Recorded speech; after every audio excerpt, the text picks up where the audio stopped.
Pendidikan adalah kunci untuk membuka pintu masa depan. Dengan pendidikan, kita dapat mengubah dunia. Pendidikan berkualitas adalah salah satu upaya penting untuk mensukseskan visi Indonesia Emas pada satu abad kemerdekaan. Ironisnya, ketika kesenjangan pendidikan masih menghambat kemajuan negara.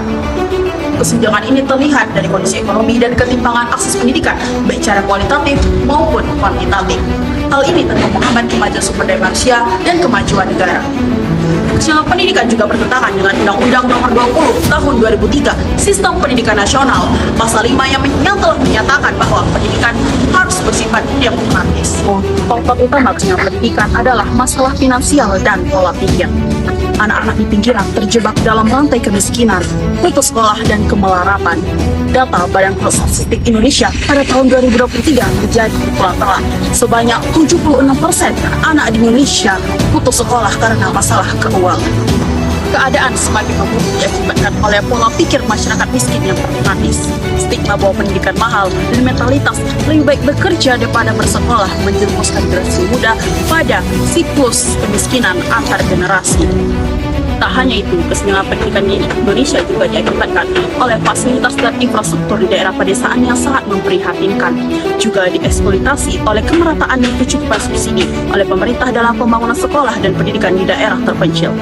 Sebagai anggota DPR RI, saya berkomitmen penuh untuk memperjuangkan pendidikan berkualitas agar terwujudnya generasi cerdas melalui 3 fungsi DPR, yaitu fungsi legislasi, fungsi anggaran, dan fungsi pengawasan.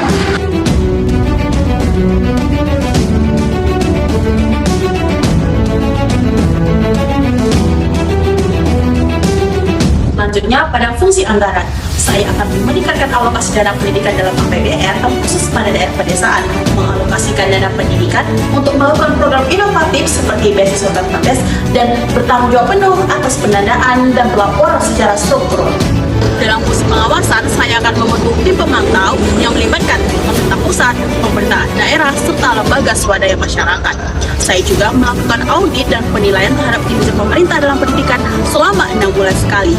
Salah satu upaya untuk mensukseskan program ini adalah dengan pemilihan Duta Pendidikan Indonesia, yang dimana Duta Pendidikan yang terpilih nantinya akan selalu mengkampanyekan tentang pentingnya pendidikan dan menginspirasi para anak bangsa. Saya juga melibatkan masyarakat dalam pelaporan dan pengawasan pendidikan.